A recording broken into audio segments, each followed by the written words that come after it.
Hey YouTube, Kira Qualia here, bringing you guys my Royal Paladin deck profile for standard format, July 2018. Thanks to my friend Anthony letting me borrowing his Royal Paladin deck for this deck profile. Couldn't have done it without a lot of my friends just to help me complete all the deck profiles for the Unite Team Q4 booster pack. I originally built Nova Grappler and Kagero myself, so thanks to them for helping me just to make deck profiles for all the decks, which is what I hope to do with the upcoming sets as well. At least have a deck profile for all of them, and hopefully after this deck profile, I'll start investing some time into making some premium deck profiles for you as well, with mixing some of the old support with the new. But this is definitely a very pressure-oriented deck, focusing around Soul Saver and King of Knights Alfred to get some heavy hit attacks with the force markers and just their own power buffs as well. So let's go ahead and get started with the deck profile.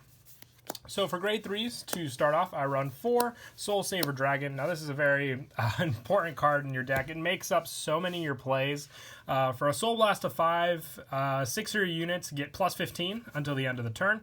So you just hit such big numbers with this unit's ability. And it's so easy to build up Soul in this deck. It's probably your best pressure play you have in the deck. Just so many big numbers that most of the time, if your opponent doesn't have a perfect card, they can't block any of the attacks and just have to hope for either some triggers to help, bump up their Vanguard for higher shield guard, or else they're just in trouble. And the other effect it has when it attacks, you may soul charge 1. So you're building up the soul if you don't already have it enough with your other units helping you and just riding in general to get this card ready to go. It's quite insane and very good in the deck. And I also run 2 King of Knights Alfred. You once per turn counterblast 1, search your deck for up to 1 Blaster Blade, call it to rear, and that unit gets plus 5 until the end of turn, and then you shuffle your deck. And during your turn, if you have a Blaster Blade on your rear guard, this unit gets plus 10,000. So let alone with your force markers, you're hitting for some big power numbers with King of Knights Alfred. I only have 2 in the deck because I'm running 7 grade 3s in total. Unlike, Protect, which involves, having perfect guards, so you can use the grade 3s for basically the dump for the perfect guard. These units in this deck don't really have any rear guard effects, so having them on rear doesn't really benefit you too much. So you want to have options just to have plenty of grade 2s and 1s to use on rear guards, but still being able to hit your grade 3s, obviously. So I find 7 to be the best number for the deck. And then the last grade 3 I want to run is just 1 Alfred early. It's good for the Soul Call with Blaster Blade for draw and power pressure as well. If you want to run 3 King of Knights Alfred and 4 Soul Saver, you can do that number as well. It's just that one tech option that definitely does come in handy when you open up this card. And then moving on to the grade 2s, I run 4 Blaster Blade, a very important card in the deck, obviously, revolving around the King of Knights Alfred, and just a good grade 2 overall. On Vanguard, if you have 4 more rear guards, the unit gets an extra critical, and on Vanguard or rear, when placed, you counterblast 1, Soul Blast 1, choose one of your opponent's rear guards in the front row, and retire it.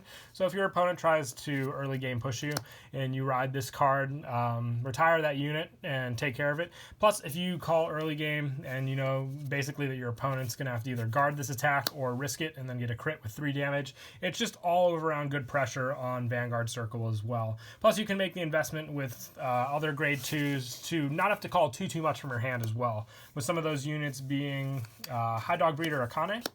3 of this unit, it is a Vanguard or rear guard effect when placed. You counterblast 1, search your deck for up to 1 Pongal, call it to rear, and shuffle your deck. And on Vanguard or rear, during the battle, this unit was boosted by a High Beast. It gets plus 3,000, making it with the Pongal 21k on its own. It calls Pongal, and Pongal has a Soul charge effect, meaning you can just get ready for Soul Saver with this card. Plus that counterblast 1 just to call a unit definitely does help for Field Swarm, like I said, to go back to the Blaster Blade plays. And I also run 2 Conjurer of Mithril.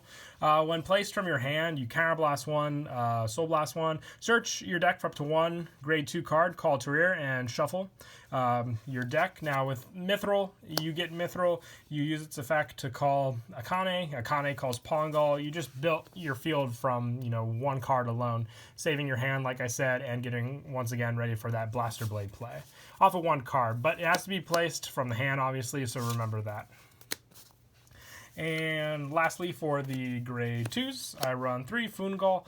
When it attacks a Vanguard while boosted, you can counterblast 1, Soul Charge 1, and this unit gets plus 5,000 to the end of the turn, till the end of the battle.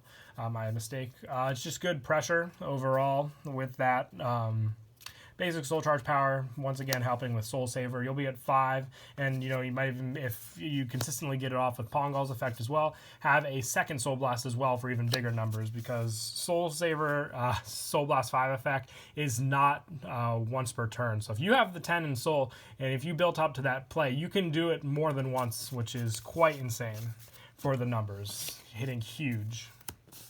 And then moving on to the grade 1s, I run 4 Little Sage Marin. Once per turn, when your other rear guard is placed in the same column as this unit, you counterblast 1, draw a card, and this unit gets plus 3,000 until the end of the turn. So Marin helps just for consistency, calling rear guards and keeping hand at the same time.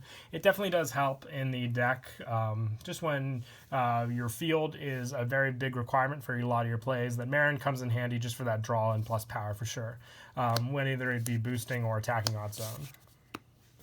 And I also run 4 Pongal, probably the most important grade 1 in the deck, just for Soul Saver plays. It's searchable off of Akane, which is what I really like about it. When it's placed, if you have another unit in the same column as this unit, you soul charge 1, and if the card soul charge is a trigger unit, this unit gets plus 5,000 to the end of the turn. So it's kind of making up for the fact that if you could have used that trigger, obviously a plus 10k power would have been better, but it kind of makes up for that fact with the plus 5, just giving you more power units. And being called with Akane most of the time means you'll get off the soul charge for sure. And other grade 1s, I run 3 Night Squire Allen. With Allen on rear, when placed, you counterblast 1, call up to 1 card with a grade less than or equal to your Vanguard from your hand to rear. If you called, draw a card, and this unit gets plus 3,000. So the thing about Allen kind of reminds me of Little Sage Marin, but still good because it can match up with your Vanguard, obviously, for the call and draw power and the plus 3. Just 3, though. Kind of was mixing and matching between Marin and this card, and just found the 4 Marin and the 3 Allen to be the most preferred number down to the core. And lastly, for the grade 1s, I run 3 Knight of Rose Morgana. When it attacks a Vanguard, you can Soul Blast 1, and this unit gets plus 3,000 until the end of that battle for each grade of your Vanguard.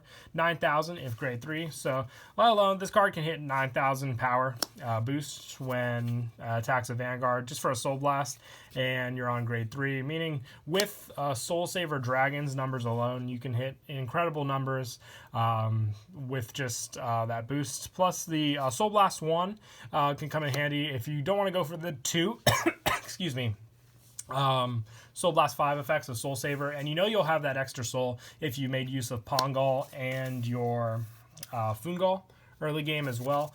You'll be able to get this attack off knowing you'll have souls still in there ready to go after you use the Soul Saver Dragon. And that's it for the grade 1s. Moving on to grade 0s. Your starter, obviously, is Glyme, or Glim. Sorry if I butchered the name.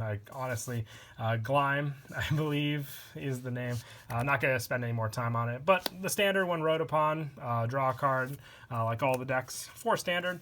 And then for the trigger lineup, I run 8 critical, because just with Soul Saver, the number is way too good. So 4 Bringer of Good Luck Epona, 4 Flogel as well. And then for the Perfect Guard, 4 Flash Shield Assault. So, like, pretty standard. The grade 1 lineup just improves so much in the deck, knowing that we can run, the Perfect Guard as a draw trigger now, obviously. And lastly, 4 Heal, Grossel, Maiden, Lane. Pretty much standard lineup for the triggers with Force, because we don't have too many other ones to go with.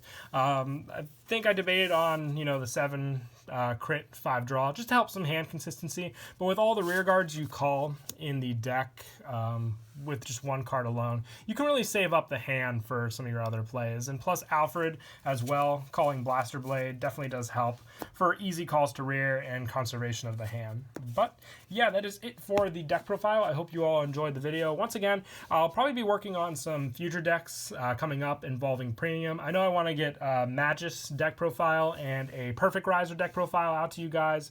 I know that mixing the card support we got with Perfect Riser and Riser Mega Flare from Legion definitely does does sound like fun. And being able to reshuffle back your draw triggers with Legion and the new Twin Blader Perfect Guard definitely does help. I want to see how the high-powered Riser Custom and Riser Custom mix well with the Riser deck. Just having better ride targets as well.